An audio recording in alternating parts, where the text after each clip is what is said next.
I'll just check and talk if my mic's working, if you guys can hear me. Also, can you guys come a little closer, please? Please come closer, and I'll just get this board to sit like that. That's much easier for me. Okay? And if you guys can come closer, that's really going to help me and help you guys also, of course. Um, okay, so that's it. A little more closer maybe, or I'll come close. Should I come closer? Is that fine if I come? Okay, I'll come close. Okay, that's where I can come. Jessica, you can come sit this side so that you can see the board. Okay, okay, my name is Sharat. For those of you who do not know me, actually, I've known all of these guys for a very long time, and thank you, Outcast, for this opportunity. But thank you, Pastor, for this space, and thank you for making us able to use it. And I just like to thank you for giving me an opportunity to use your stage as a platform to speak. So thank you very much. So today, okay, I'd like to just quickly get into what we want to talk. Today I want to talk about clothing, actually. Okay, I'm supposed to be talking about clothing. So I'm just going to write clothing here, okay, so that we don't forget what we are talking about. So that's our subject. Judah, you can check the camera, audio on the camera. Okay, that's our subject for today. But I'd like to divide what I'm talking about into 3 chapters, okay? Into 3 chapters. For those of you who might not be able to see the board, please try to get to see the board. Okay, 3 chapters I'd like to just divide it. And whoever has your phones or Bibles, just get your Bibles open, okay? Just get your Bibles open, your phones open. Make sure that your eyes are on the word, okay? So before starting, I'd just like to pray. So Father, thank you for this day. Thank you for this time. Thank you for this space. Thank you for this opportunity. Lord, I pray and I ask that, Lord, revelation knowledge will flow, and I rebuke every kind of hindrance, every kind of disturbance that the devil might come and give in the forms of disturbances or distractions. Lord, I rebuke it. I come against it in the name of Jesus, and I pray that we are all students of the word today and are able to be blessed by the word and be renewed by the word and to be made whole. In Jesus' name. Amen. Amen. So, okay, 3 chapters of what I want to talk today, okay? And the first one, I'd like to call it, actually, the second one I'll just talk about. The other day, me and Judah were actually having a conversation, okay? Me and Judah were having a conversation from Galatians chapter 3. Everybody who has a Bible, come to Galatians chapter 3. Me and Judah were having a conversation. I think that can be on the screen. Galatians chapter 3. It talks about realization, okay? It talks about realization. Galatians chapter 3 verses 14, that is, and I'll read from on that screen if I can get it, or I'll just read from my Bible. Okay, it says, I can get it here. Okay, in order that Christ Jesus, the blessing of Abraham, also come to the Gentiles, so that we would all receive the realization of the promise. The realization of the promise. That, in other words, can be called revelation. That, in other words, can be called, in Telugu, okay, it's just called being exposed. So that's my second chapter for today, okay? Revelation or realization, okay? Come to the realization of. Today, the world's word for realization is brainwash. Okay, the world's word for realization is brainwash. So what people want to say, at least in the political spheres, is they want to tell you, hey, you know what, you've been brainwashed to think that Jesus is the Lord. You've been brainwashed to think that there is a difference between you and the science, okay? So now, let's talk about philosophies of life before I just introduce you to the first and to the second chapters. Everybody's got a philosophy of life. Every one of us. You have a philosophy of life, you know it or you don't know it, you have it. Okay? Probably karma is a philosophy of your life. If somebody hurts you, you don't really want to hurt them directly, but you wait for karma to hurt them. That's probably your philosophy of life. Or probably you have a philosophy of life that says, you know what, I will sow and I will reap. That's probably your philosophy of life. Or probably your philosophy of life is, the universe will work for my good. That's another philosophy of life that's popular today. There are many philosophies of life. And today I want to introduce you to a philosophy that is very close to clothing, and I want to introduce you, and I will introduce it to you in the end. So that's a question mark, okay? Now my first chapter. The first chapter of what I want to talk about is realization, okay? That's actually, sorry. First chapter is realization. Sorry, I think I mixed my words up. Okay, that is renewal, and this is renewal. Yeah, correct. Okay, the third chapter is renewal. I wanted to call it reformation, but then I think that word will take us into a lot of controversy, so I just call it renewal. That's revelation, and this is reality. Yeah, this is reality. Okay, reality. There are many realities that we might face. Okay, there are many realities that we might face. Some of which I want to just introduce you to. Okay, I'll just take you back to school, and if somebody can just help me with the notes that is inside my bag, that will be great. Okay, I just want to take you back to school. Okay, and in school we have learned about a very bearded man from Germany. Okay, not Adolf Hitler. That's a mustache. Do you guys know any other man, a bearded man from Germany? Can you guys guess? His name is Karl Marx. Okay, do you know what Karl Marx is famous for? Karl Marx is famous for Marxism, of course, that's the easiest answer. But what did he write? He wrote 2 books, okay? He authored 2 books, and one of them is called Das Kapital. Okay, of course, somebody knows it. And there's another book called The Communist Manifesto. Okay, what is this? This is a philosophy of life. Okay, this is a philosophy of life. So Karl Marx said, you know what, guys, there is a philosophy of life here. This is in the 1800s, and suddenly industrial revolution started, and then everybody has machinery now. Okay, before that everybody had plantations. Okay, everybody had plantations before that, but now suddenly everybody has machinery. All the rich people have machinery, and for the machinery to work, they needed workforce, they need manpower. So what Karl Marx did is, I'm not saying I support this, I'm just educating you to bring you to a realization of reality. Okay, so Karl Marx divides people into 2 groups. Okay, one of the group, I'm just going to write like this, it's called, can anybody guess this? It's called bourgeoisie. Okay, the second group he divides it's called proletariat.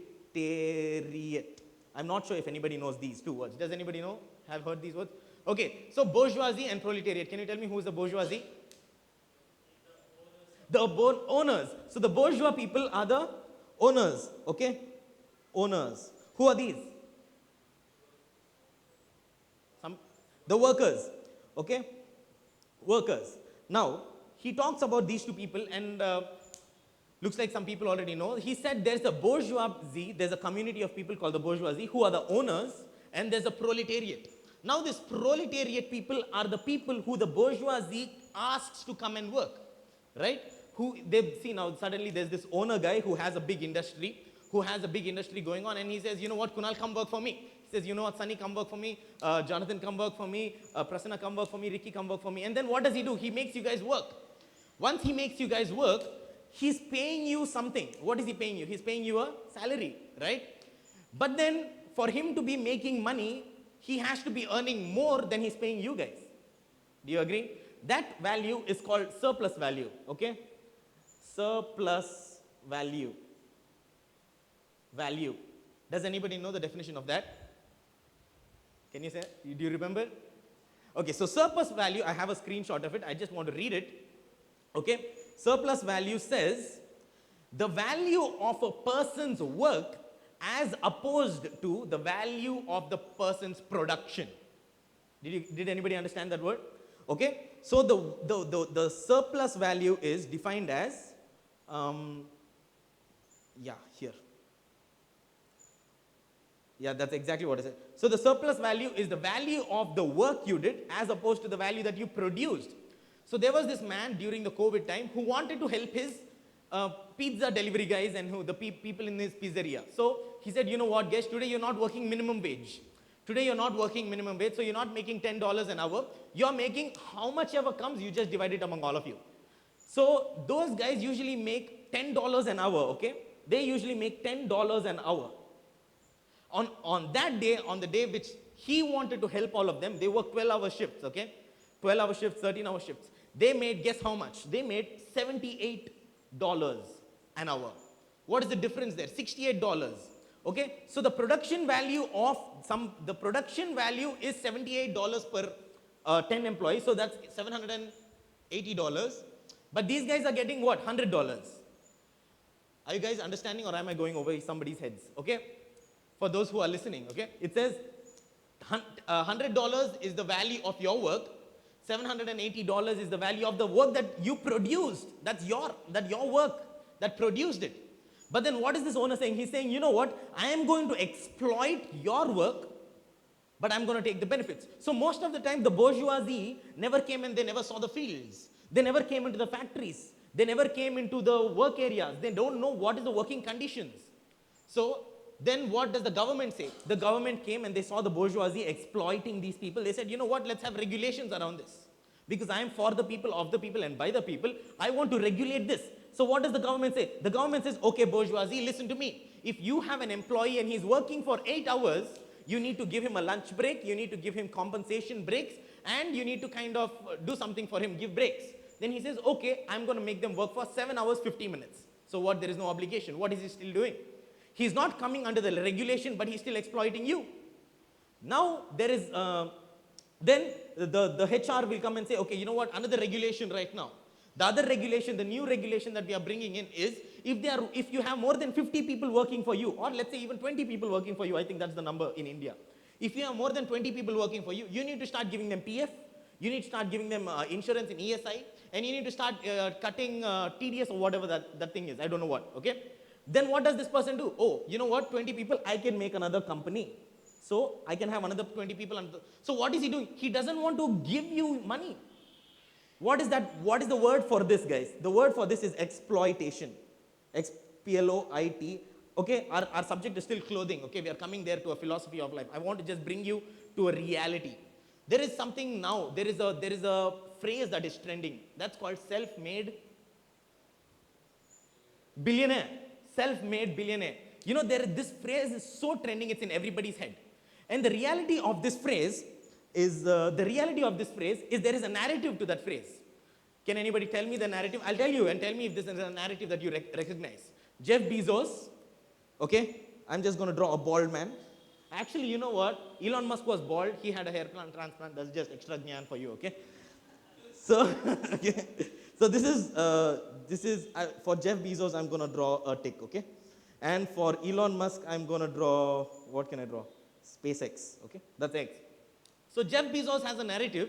Elon Musk has a narrative. He says, you know what, guys? I've lost PayPal. I've lost all of this nonsense in my life. I was a guy who was broke at the verge of just giving up everything. And then suddenly, guess what? I had a brainwave. You know what then happened? Then the story cuts there, and suddenly you see pictures of not a bald man, not a man who was thin, skinny, not knowing what he's talking, and very ugly. Suddenly you see Elon Musk, SpaceX, trying to smoke a joint in, what is that guy's name? Joe Rogan. And suddenly you see a man who cares about nothing, and then he's talking everything. Now everybody looks at Elon Musk and says, wow, I want a part of this narrative. I want to be a self-made billionaire. Everybody looks at Jeff Bezos or Steve Jobs, and they say, you know what? Guys, they worked out of a garage. They worked in McDonald's. And then Jeff Bezos will come and say, you know what, guys, I worked my butt off. I worked so much. And then guess what? You see, I don't know how many of you saw this. Did you guys see a Jeff Bezos bald with sunglasses and muscles and on a jet ski? Did you guys all see it? That's part of a narrative. What is the narrative? You don't know what happened in the middle of those years. You know why they don't want you to know what happened in the middle of those years? Because they can exploit you. You know what is the narrative they are feeding you? They are feeding you, I work hard. Now, how many employees does Jeff Bezos have? What is he doing with all of these employees? Surplus value is in the millions. What is he doing? He's exploiting them. You know, there's nobody who cares about you. Nobody who cares about you. Amazon Prime is trying to exploit your time. Facebook is trying to exploit your data. Okay? Everybody is trying to exploit you. Everybody you know. So actually, the other day, me and my brother went to Shobha Decors, okay? It's one of the most famous decoration shop in my colony. If you guys don't know, I recommend it to you guys. So there's this guy called Girish. Now, Girish is an amazing talker. He talks like anything. He talks like butter. So my brother and me were sitting there, and my brother's like, wow, you know, he's a very nice guy. And then my brother, sweet, innocent fellow, he doesn't know much. I said, yeah, they have to be sweet and innocent to you. Why? They have to be like the serpent. They have to be like a snake. They can come and catch you in a place where they can make a surplus value. So business people, they don't really talk to you because they like you. That is called intentional communication. They're intentionally communicating well with you so that what? They can rob your pocket. There is something called impulsive buying. I don't know how many of you heard that. What is impulsive buying? Amazon is using that. They're using your behavior traits to exploit you. Nobody actually cares about your money. Nobody actually cares about how much you're making. Nobody actually cares about how well you can do in life. They all care about what you want to do. So then this Karl Marx comes up and he says, you know what, guys, take these guys to hell. I don't like these bourgeoisie people at all. I hate these guys. So there is one extreme, okay, and I want to draw that here. There is one extreme of the capitalist circle. Sorry, guys. Okay, there's one extreme of the capitalist where everybody you know is trying to exploit you. I'm telling you, people, I'm probably trying to exploit you. You don't know. It's a world like that. And on the other extreme of the market, there is something that Karl Marx introduced, and I just like, can somebody tell what Karl Marx gave birth to after his death? He gave birth to communism, okay?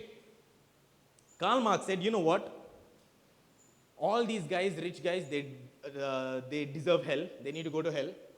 So let's guess what? We are going to develop a new system of society.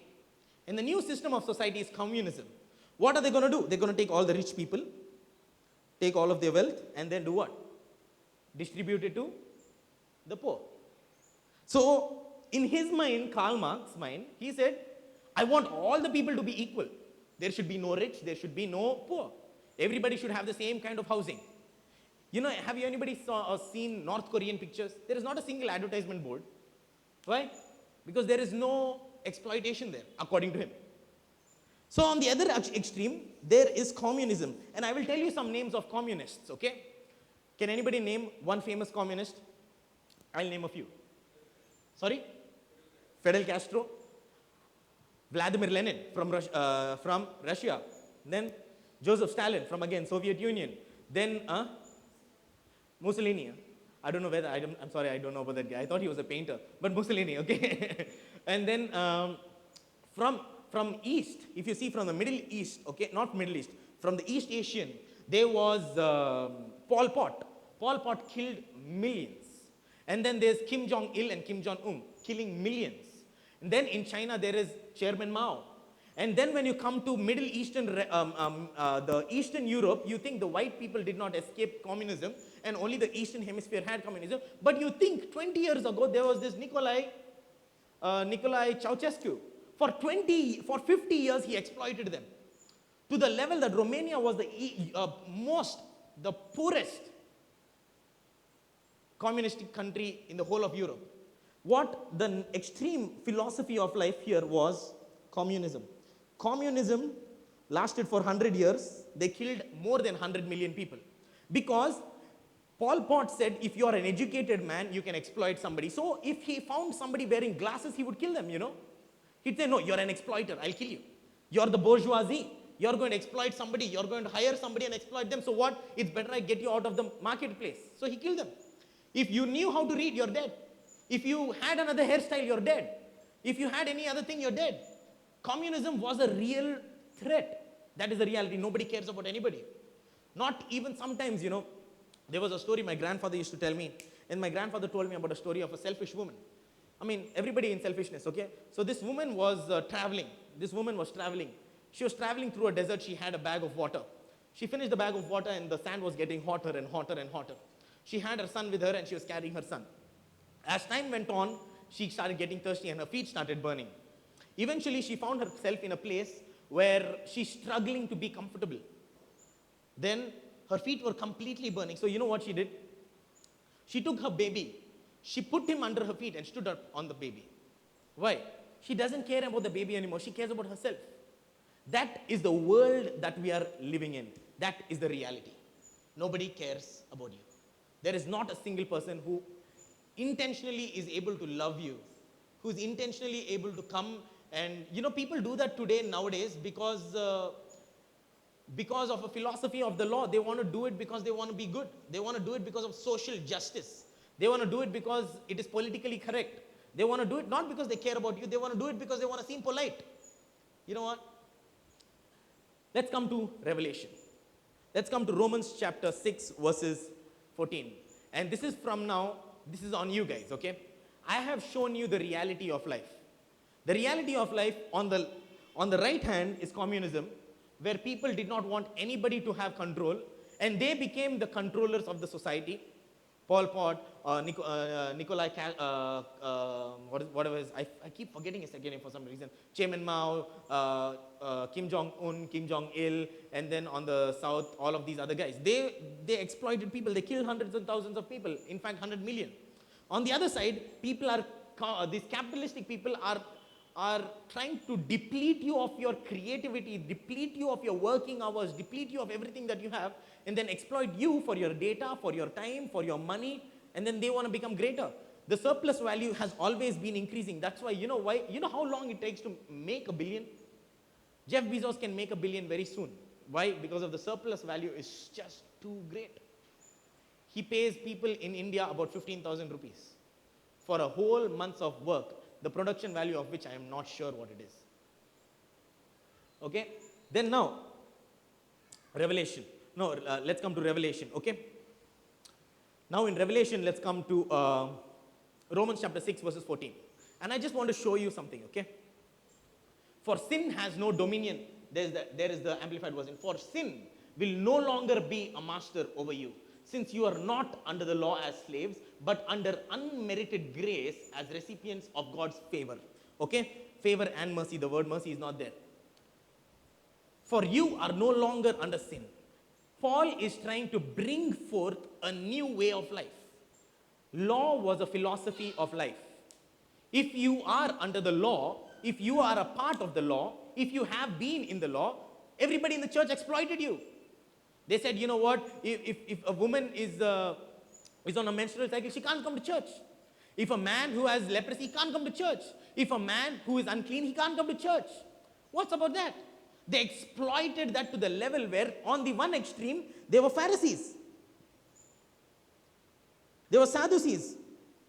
They were exploiting everybody around them. Okay, that's Sadducees, if for people who don't know how to spell it. Okay. And then on the other extreme, there were people who are not outcast here, but outcast because of those people here.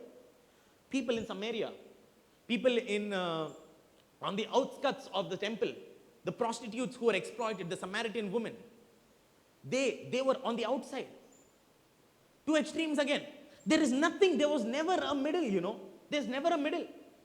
You try to bring a middle. Karl Marx tried to bring a middle. After he's dead, people read Karl Marx's Communist Manifesto. They became maniacs. One day I was so angry with Karl Marx because 100 million people died because of him.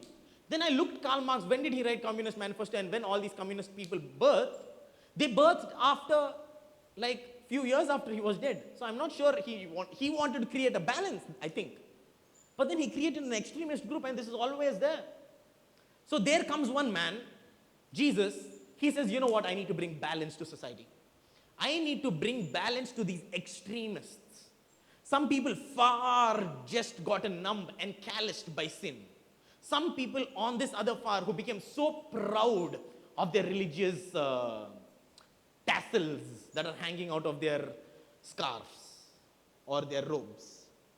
Two extremes. Then he said, you know what, I'm going to bring a new philosophy, and that's called grace. This is a new philosophy. And I want to show you very, very quickly, okay?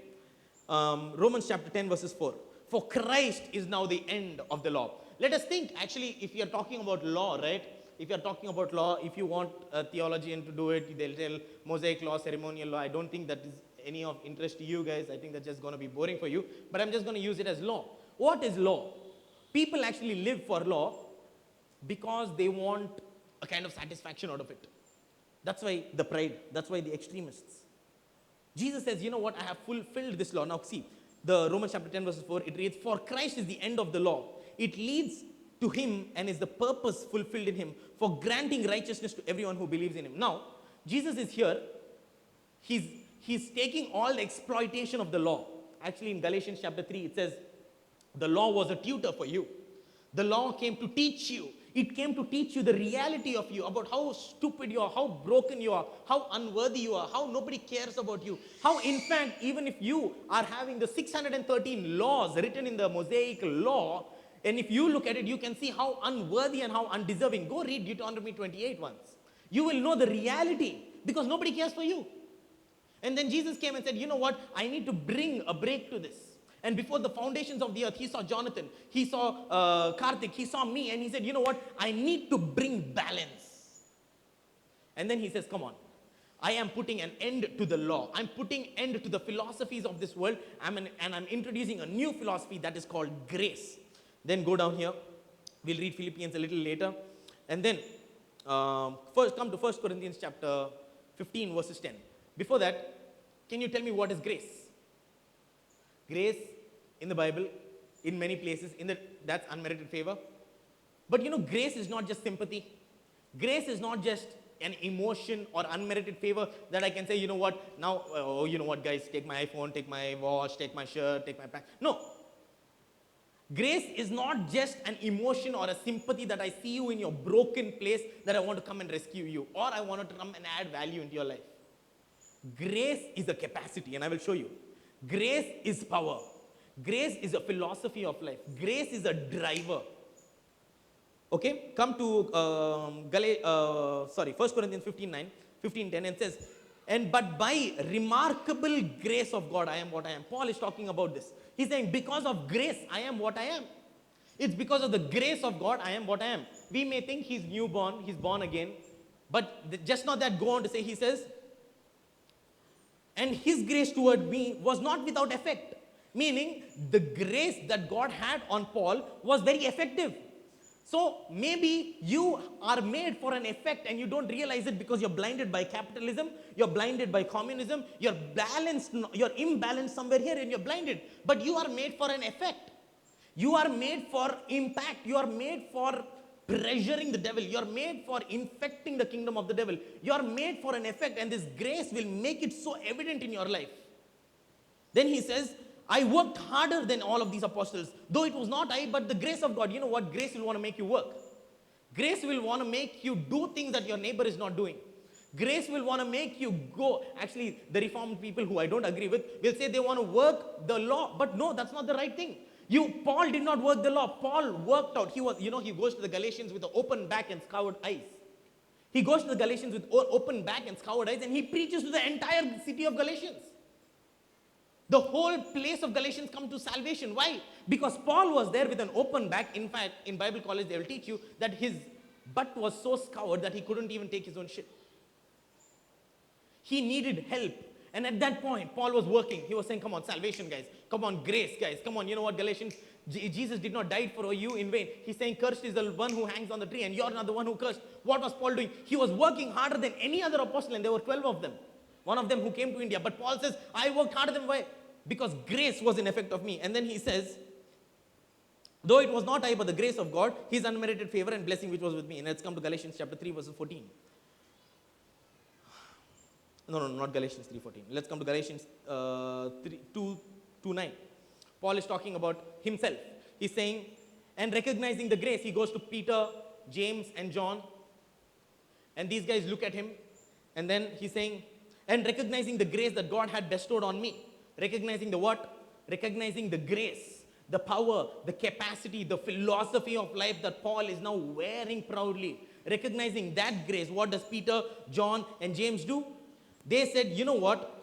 They were the pillars of Jerusalem, the church. They gave me Barnabas and the right hand of fellowship so that we can go to the Gentiles with the blessing they have, with their blessings, and they to the circumcised. Paul was, because of his grace that was so evident to everybody. Everybody could see it. He was now operating in freedom. He was not bound by capitalism. He was not bound by the law. He was not bound by communism. He was not bound by karma. He was not bound by the universal freedom. You know, today people follow Jay Shetty more than they follow their pastor. What is that? That is the devil trying to come and take you captive. Come to Colossians chapter 2, verses 8. Come to Colossians chapter 2, verses 8.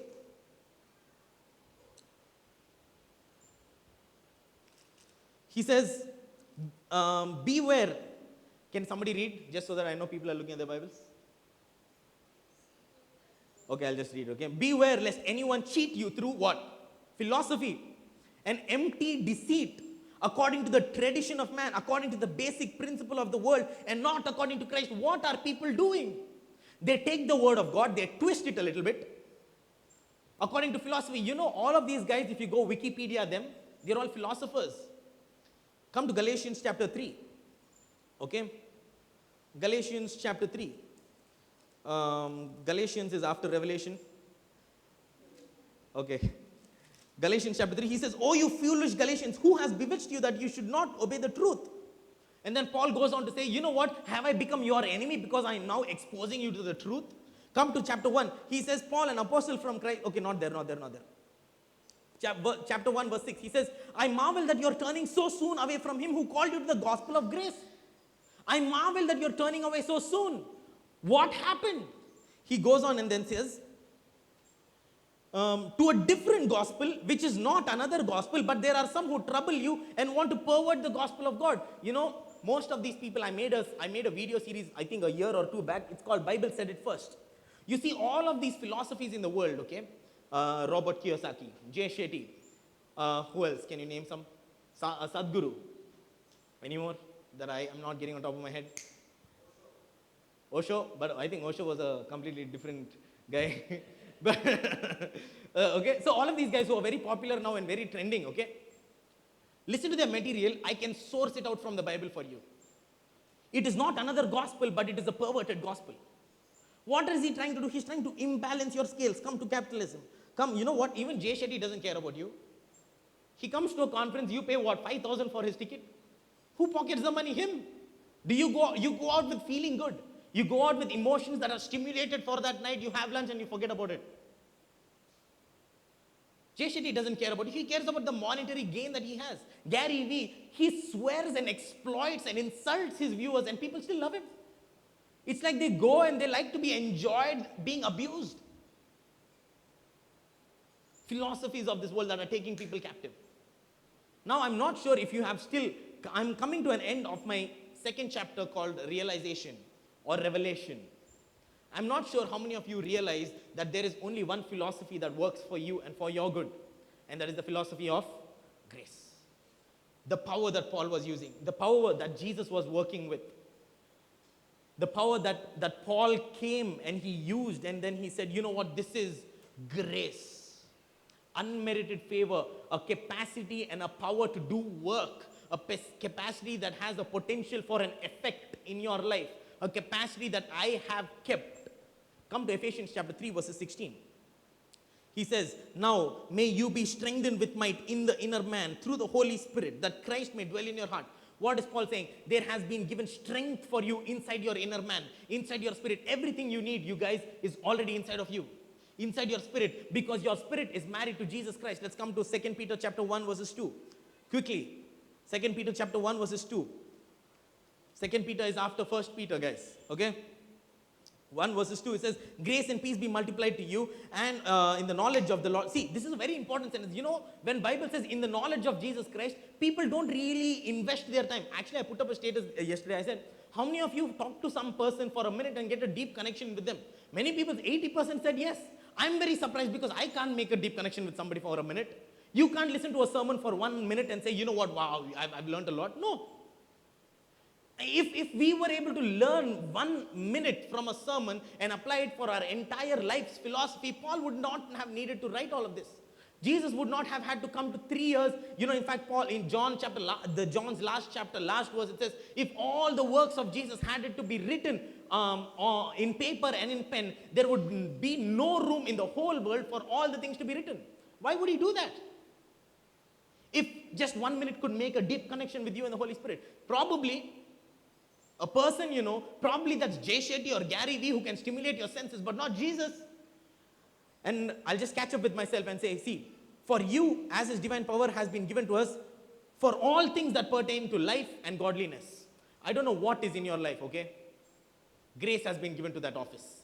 Grace has been given to you into that situation. Grace has been multiplied to you in that place. So that right now, you can go anywhere and then you can say, you know what? His grace is the one that powers me. His love endures forever. Actually, the Bible says his mercy endures forever. That's the same word for grace. His grace endures forever. Why? I was talking about the Le Mans the other day. I'm not sure how many of you know Le Mans, but Le Mans is an endurance race for cars. You put it through a test. You test its tires. You test its engine. You test its suspension, everything is broken, you replace it, then again you're back on the road for 24 hours, you change the drivers, change the fuel, change everything, changing the nuts, changing the bolts, drinking water, going, not giving the car rest for 24 hours, and the car that comes first is the winner. And we, no matter how much we sin, his love endures forever. No matter how much we test it, grace endures forever. No matter how much we pressure the tires, the grace endures forever. No matter what we are doing in any present instance of your life, I'm not sure where sin has taken you. I'm not sure where life has taken you, but his grace endures forever. His grace is a philosophy of life that welcomes you with arms open wide. That's the only philosophy that cares for you. Nothing else cares for you. Capitalism don't care. Jeff Bezos doesn't care about you. Nobody cares about you. People with money, they don't care about you. Everybody's looking to exploit you and your time and your energy and your production value. But Jesus, he's there to empower you, to strengthen you, to say, you know what, by grace, through faith, all things are possible to Jonathan. All things are possible through Karthik. All things are possible. Why? Because these guys are now saying, by grace, through faith. The fuel that I'm having is the grace. And I just like to pray.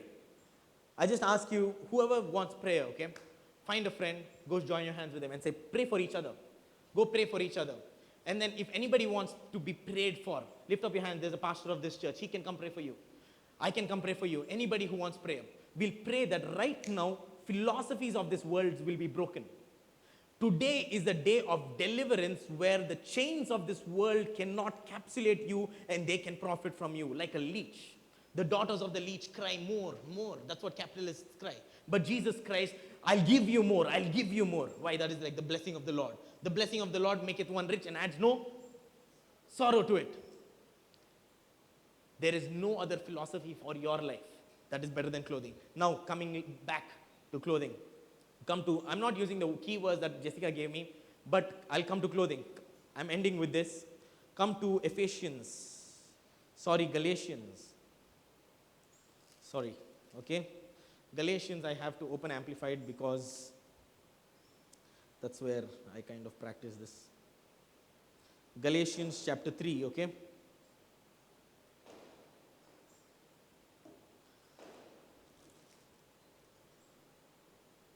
Judah, do you remember where is the verse that says, wear Christ? Wear Christ.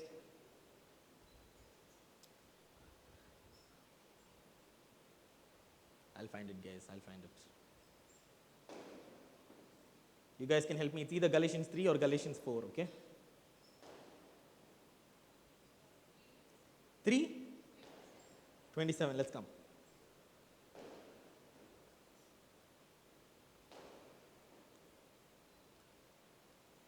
Yes. For all of you who are baptized into Christ, into a spiritual union with Christ, the anointed, have clothed yourselves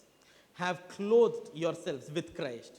That is, you have taken on his characteristics and his values. Today, you know what? If the spirits of this world, they look at you, they can't see Jonathan, they can't see Sunny, they can't see Kunal, they can't see Sharat. They can see Christ in me, the hope of glory. They are actually so scared of you. You're clothed in glory. When you walk, devils flee. When you walk, demons bow down. Why? You're bearing the seal of the Holy Spirit. You're clothed in glory. You're clothed in a power capacity. You're clothed with grace. Now, Romans chapter 6 verse 14, sin has no dominion over you. You have been redeemed from the curse of the law. You can say you have been redeemed from this capitalistic world. Why? Today, grace is the one that has dominion over you. I'm not sure how many of you understood and how many of you were blessed, but I have been blessed. Okay, stand up and let's just go to praying. Okay, we'll just spend some 10 minutes. Can we spend 10 minutes in prayer? Is that fine? Let's just spend 10 minutes in prayer. Okay, it's 5 to 9, and let's spend 10 minutes in prayer. Find a friend, find somebody you want to pray with. Make sure you find somebody you want to pray with. Start praying. Start praying for the other person. Ask them, hey bro, what can I pray for you about? Find 2 people, I'm not sure. Okay, find somebody, go pray. Let's just pray. And I'm going to start praying too. Father, thank you for this day. Lord, for the next 10 minutes as we are praying, let your spirit pour down here in the name of Jesus. Let your spirit come down like a mighty rushing wind. Let it break chains in the name of Jesus.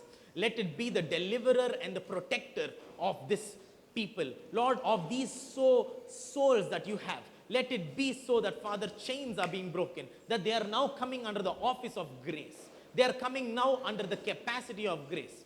They are now coming under the salvation grace, where now, Lord, the effect of grace is taking place in the name of Jesus. I rebuke, I remove every kind of demonic oppression. May it be lust, may it be pornography, may it be capitalism, may it be exploitation, may it be communism, may it be any kind of ism, Lord. Every philosophy of this world, I rebuke it and I cancel it in the name of Jesus. I bring every person, every people, every mind, every thought, every spirit under the captivity of your word. That, Lord, now these guys are obedience of your word. They are coming under the obedience of your word by grace through faith for the effect of you.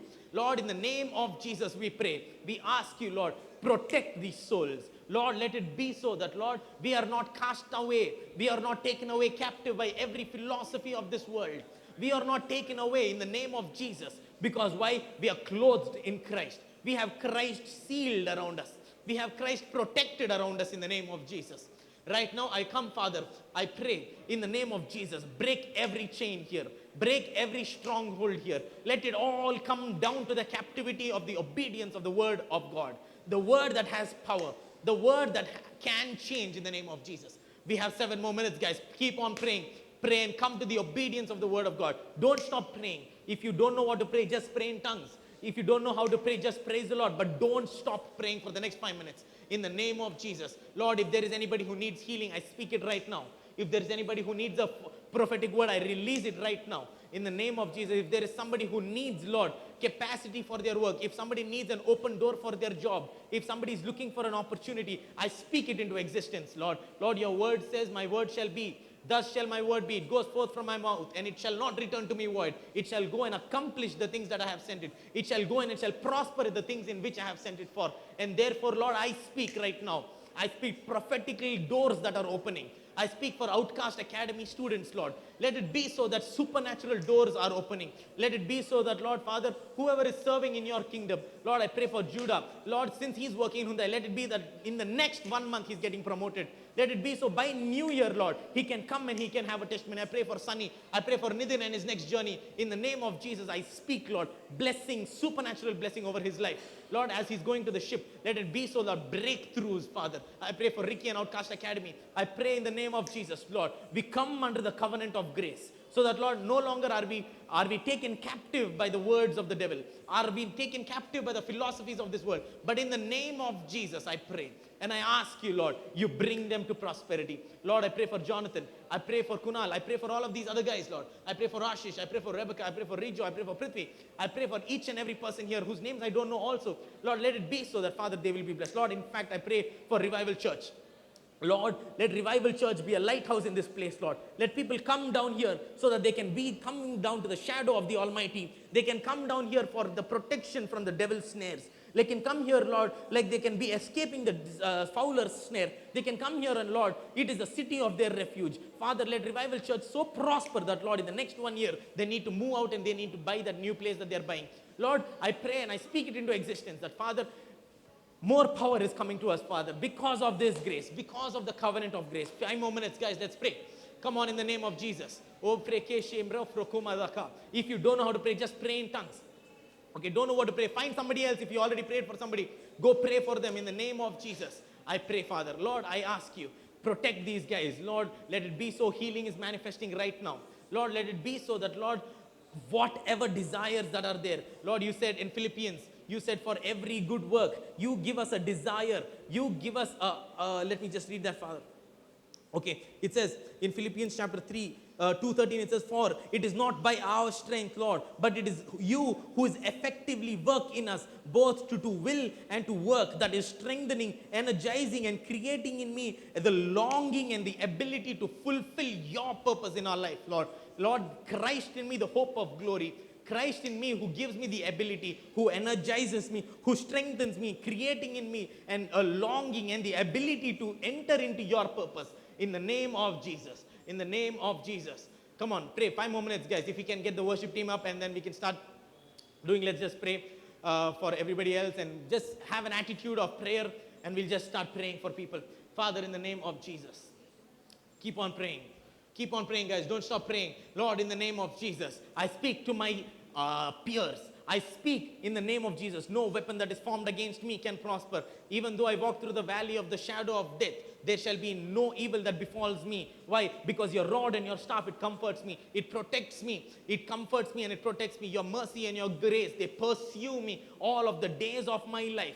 Lord, let it be so that, Lord, Isaiah chapter 53 verses 1, that we believe in your report. Let it be so that Ephesians chapter 3, that we are filled with strength in the inner man by your Holy Spirit, because right now we are adjoined with Christ. Let it be so that, Lord Jesus, we are walking in the authority and the dominion that Christ has given us. That right now, Lord, we will say to this mountain, be thou removed and be cast into the sea, and it will happen. Why? Because you have said it, Lord, in the name of Jesus. We have 3 more minutes, guys. Just pray. Father, thank you, Lord. Thank you for answering our prayers. Thank you for answering each and every word that we have asked in this prayer. Lord, thank you for the chains have been broken. Thank you for testimonies are coming. Thank you, Lord, that increase is coming. Thank you, Lord, for the grace. The only philosophy that cares is the one that is operating in our life. Lord, thank you so much that, Lord, right now we are operating in fulfillment of your philosophy. We love you, Father. Come on, praise him, guys, for the next 5 minutes. Next 2 more minutes, guys. 2 more minutes. Praise him. Lord, thank you. We love you. Let all praise come before you. David says in Psalms chapter 18, verses 28, Lord, you have lit up my lamp and you have enlightened my darkness. For by you, Lord, I can run over an army. I can leap over walls. I'm not sure what walls we have, but today the Lord has lit up your lamp. He has enlightened your darkness. For by him, you're able to run against a troop. You're able to jump over walls, leap over boundaries that the devil has kept for you. For by him, you are able to do this. Why? Because there is abundant grace provided for you, which cares for you, which loves you, which is yearning for you, which is looking for you, not to suck out of you, but to bless you with more. The Bible says the grace is like an ocean. There is no escape from it. So in the name of Jesus, for the last 1 minute, as I pray, receive what God has given you, guys. Say, Lord, I receive this grace. Lord, I receive the salvation.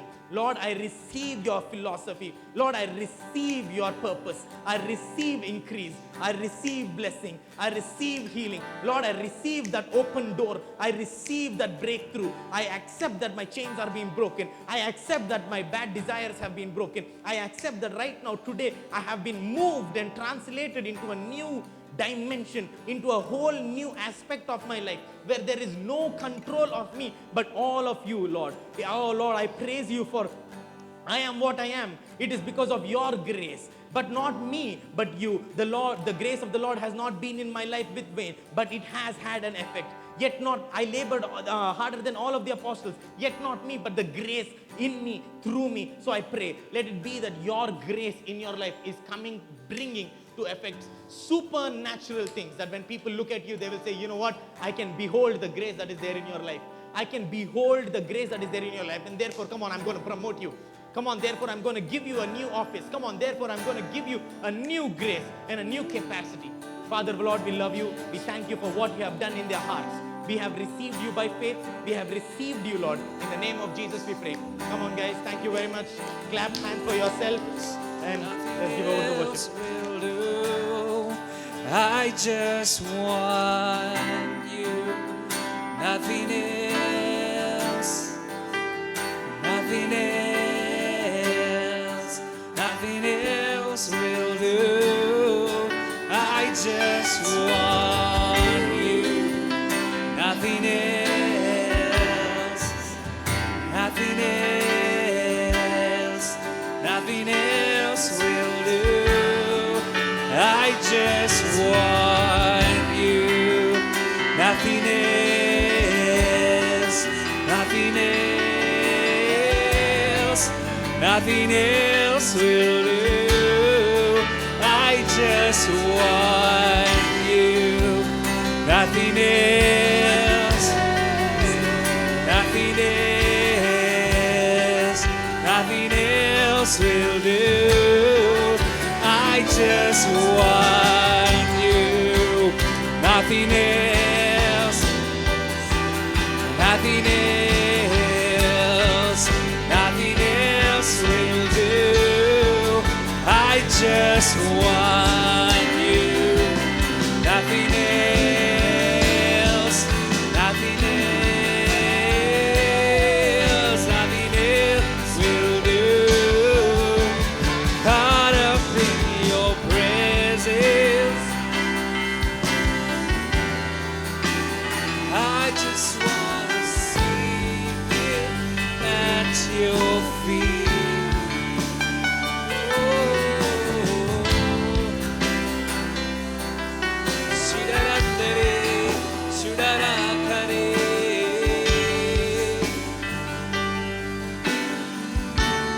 just want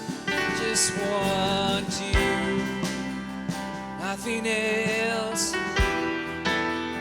Nothing else. Nothing else will do. I just want you. Nothing else. Nothing else. Nothing else will do. Oh Jesus. Oh Jesus. Jesus. Jesus. I just want you, Lord. I just want you, Lord. I just want you, Lord. Nothing else will do. I just want you, Lord. I just want you, Lord. I just want you, Lord. Nothing else will do. I just want you, Lord. I just want you, Lord. I just want you, Lord. Nothing else will do. I just want you. Nothing else. Nothing else. Nothing else will do. I just want you. Nothing else. Nothing else. Nothing else will do. I just want you, Lord. I just want you, Lord.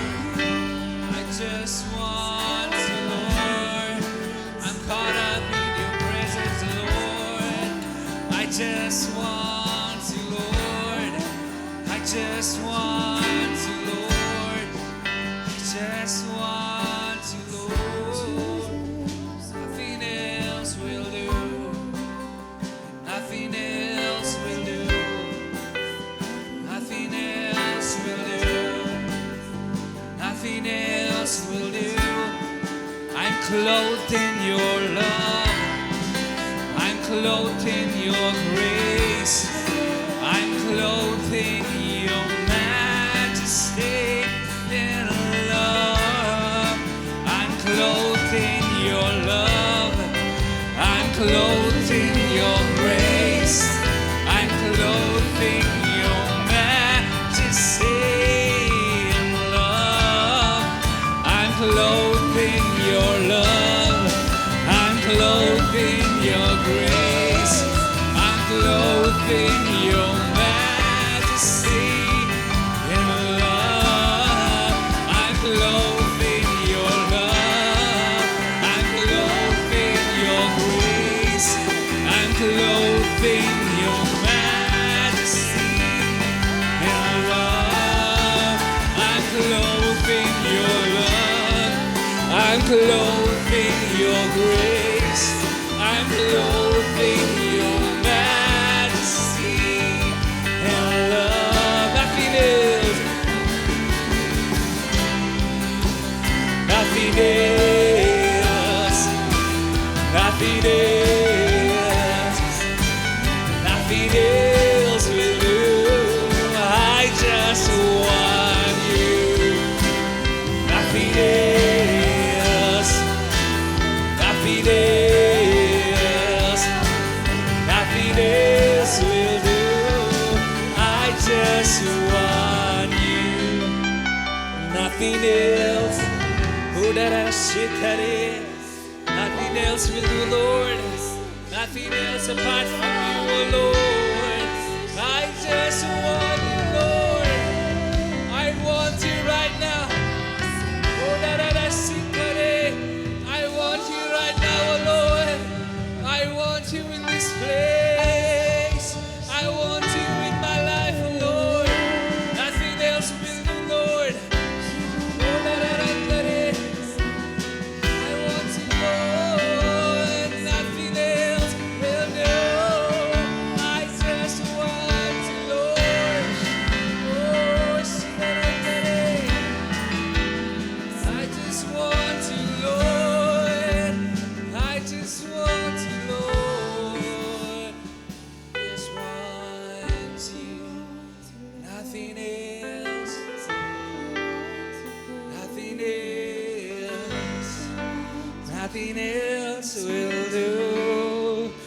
I just want you.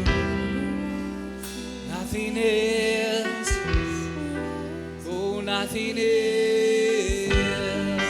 Nothing else will do.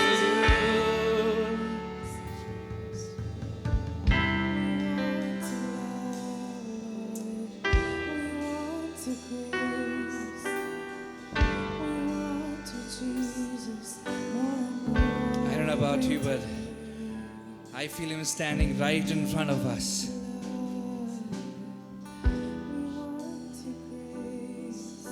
I don't know your posture right now, but I want all of us to be in the posture of surrendering right now to Him this evening. Let us not walk according to the pattern of this world.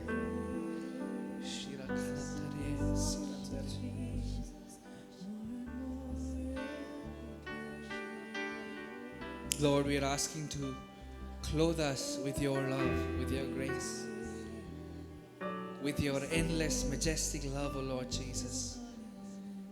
Thank you for all that you've done in our lives. Nothing else, Lord, nothing else will do but you. We don't want anything. We don't want anything but you, Master Lord. Lord, if you are not there, Lord, we are not there.